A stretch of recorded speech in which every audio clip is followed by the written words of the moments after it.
Nous allons commencer la séance tranquillement, en regardant notre environnement autour de nous, confortablement installé. Aussi bien assis qu'allongés, nous pouvons tranquillement regarder ce qui est les éléments qui nous entourent. Les murs, la lumière, peut-être des ouvertures, peut-être des images au mur. Peut-être y a-t-il d'autres personnes qui nous accompagnent. Et faire comme si l'on faisait une photo, pour pouvoir, une fois les yeux fermés, tranquillement, replacer les différents éléments qui nous entourent. De nouveau les murs, de nouveau les ouvertures, de nouveau les images, peut-être les personnes. Et puis tranquillement, bien installé, prendre conscience de son corps, des points d'appui, descendre tout le long de la tête jusqu'aux pieds. Bien ressentir l'appui de la chaise, du fauteuil ou du lit, tranquillement installé. Puis progressivement, porter son attention sur les bruits environnants. Les bruits font partie de la vie de tous les jours et nous entourent. Mais nous pouvons très bien, de façon assez aisée, les mettre à distance. Ils ne nous gênent pas, ils font partie de notre vie quotidienne. De la même façon, nos pensées peuvent nous assaillir en permanence, surtout dans des moments compliqués comme en ce moment. Nos pensées, nous pourrions les remettre après cette pratique. Cela peut être relativement facile, finalement, de faire une petite pause pendant un quart d'heure. Elles peuvent venir, mais nous pourrons les replacer à plus tard, tranquillement. Tranquillement, laisser la détente s'installer au niveau du visage. Bien détendre ses traits, relâcher ses mâchoires. Détendre le cou, détendre les épaules, les bras, les mains, les doigts. Laisser aller tranquillement sa respiration au rythme qui nous convient le mieux. Bien prendre conscience du thorax qui se soulève et qui revient à sa position initiale.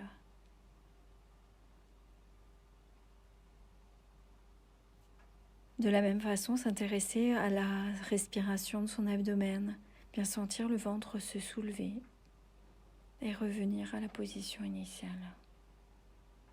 C'est se détendre toute la partie inférieure du corps, les hanches, le bassin, les cuisses, les genoux, les mollets, les pieds. Tranquillement, tranquillement laisser l'ensemble du corps se relâcher. Et s'il est besoin de se relâcher encore un petit peu plus, sur une inspiration, on peut tranquillement localiser encore ce qui peut nous gêner et s'en libérer sur l'expiration, de façon sonore ou retenue, comme il nous convient le mieux, comme nous avons envie.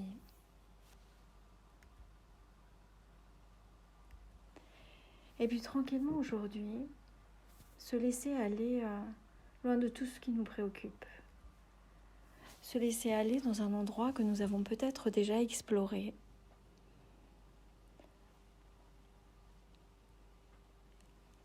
Partir se promener dans un paysage que nous pouvons connaître ou que nous allons totalement imaginer aujourd'hui. Nous allons nous promener en bordure de mer, en bordure d'océan. Laissez venir les images qui pourraient venir spontanément à l'esprit. Ce peut être des images totalement imaginaires, issues de quelque chose que nous aurions regardé, un livre, un reportage, ou des images que nous connaissons bien. Dans cet environnement, laissez apparaître une image bien particulière qui serait celle d'un phare. En général, nous en avons tous croisé un, ou peut-être des images spontanées peuvent nous venir. Un phare. Un phare a la particularité de toujours être quasiment situé dans un endroit bien particulier. Son rôle est de signaler parfois le trajet, le chemin pour des bateaux. Il peut être là pour signaler la présence de la terre pour des bateaux qui seraient en mer. Il est là pour signaler parfois des écueils en mer, des difficultés. Il a un rôle de signal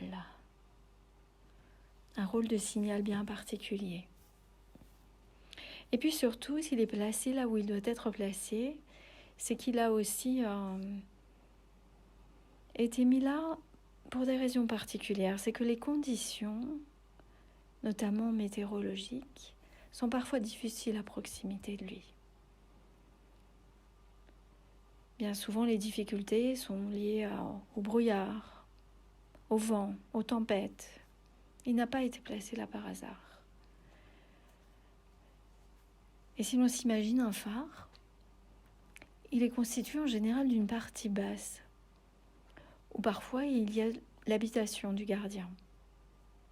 Et puis il a cette grande partie qui s'ascensionne assez haut pour arriver au niveau de la partie de la lampe, de l'ampoule, de la lumière. Imaginez votre phare. Vous pouvez le mettre de la couleur que vous souhaitez. Il peut être blanc, avoir une extrémité rouge. Il peut être gris. Il peut être d'une autre couleur.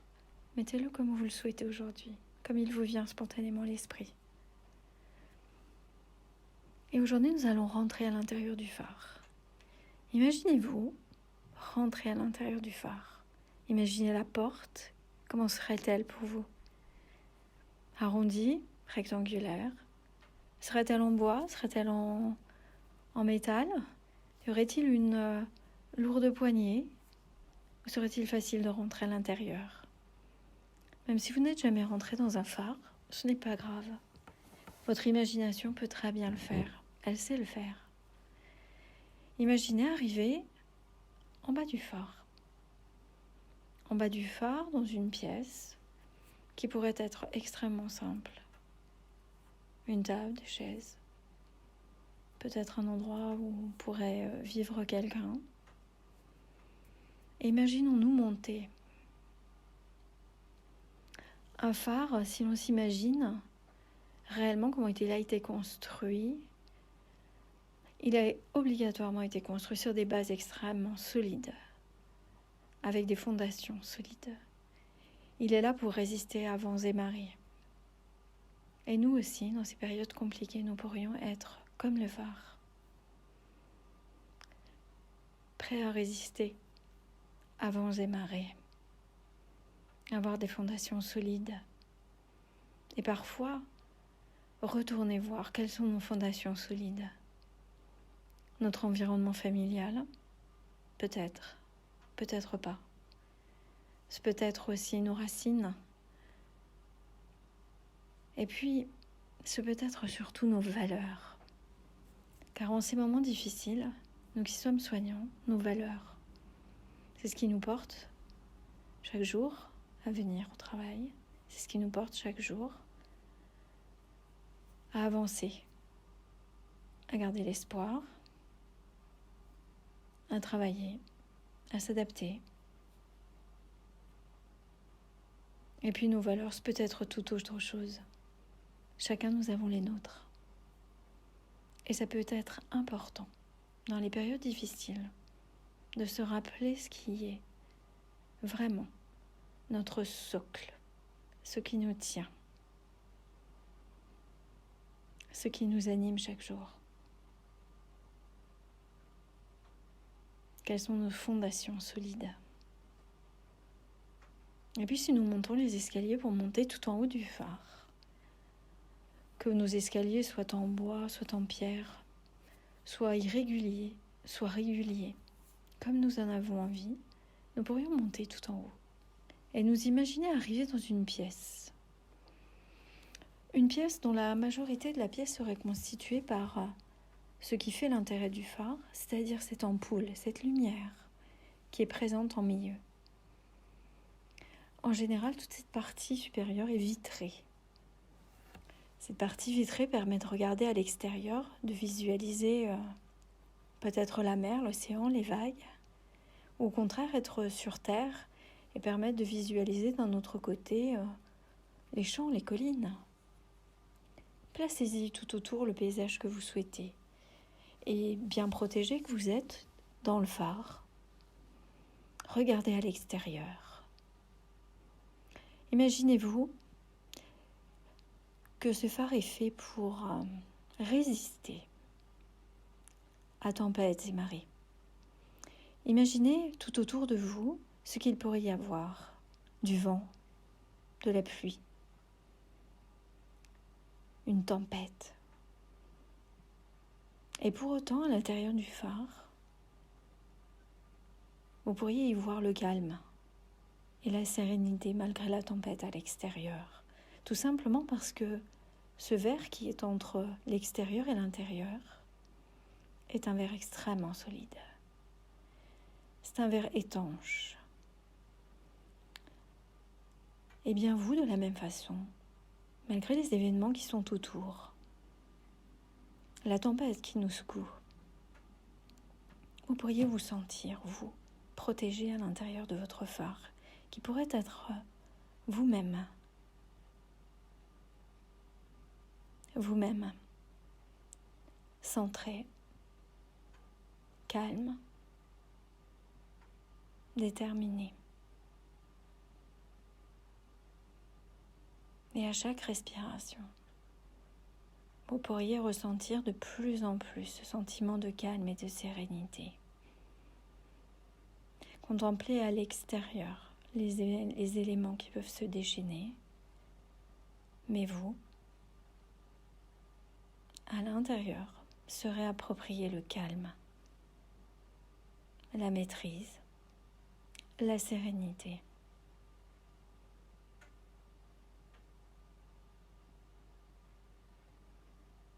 Tranquillement. Et à chaque respiration, en être de plus en plus convaincu.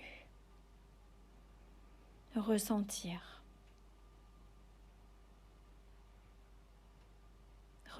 ce calme, ressentir cette sérénité.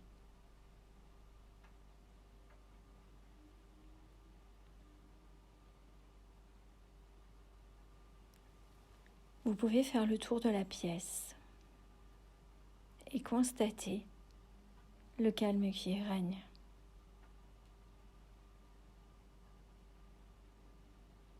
Puis de la même façon, pouvoir redescendre du phare. Tranquillement, calmement, reprendre les marches les unes après les autres.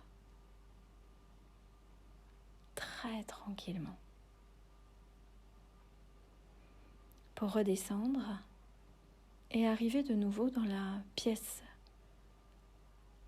du rez-de-chaussée du phare. Dans cette pièce, vous allez pouvoir y déposer votre sac. Un sac que vous auriez emmené pour votre randonnée. Un sac qui parfois peut être lourd, comme pourrait être un sac du quotidien. Il pourrait être lourd de plein de choses. Puisque c'est un sac de randonnée, il pourrait être lourd d'eau qu'on a voulu emmener, d'aliments, de pulls, de boussoles, de cartes,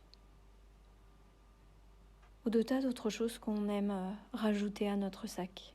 Et puis peut-être que ce sac, si c'est celui du quotidien, pourrait être lourd d'autres choses. Lourd de stress, lourd de difficultés personnelles, lourd de bien d'autres choses. Et réfléchissons aujourd'hui comment nous pourrions l'alléger, celui-là. De quoi nous pourrions nous défaire pour le rendre plus léger?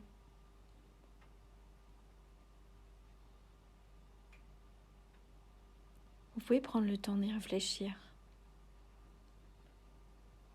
Et cela peut revenir dans votre journée, vous pourrez y repenser. Peut-être des éléments même pourront vous y faire repenser. En tout cas, votre inconscient sait, lui, ce qu'il a à faire. Et il pourra vous y faire réfléchir. Et puis, parfois, on peut y rajouter des choses. Mais des choses qui allègent.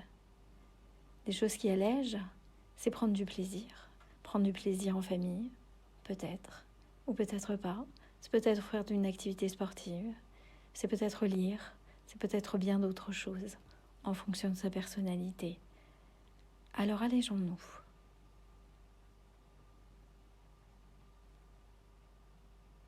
Puis nous pourrons repartir tranquillement. Un peu plus léger. Un peu plus relaxé. Un peu plus détendu.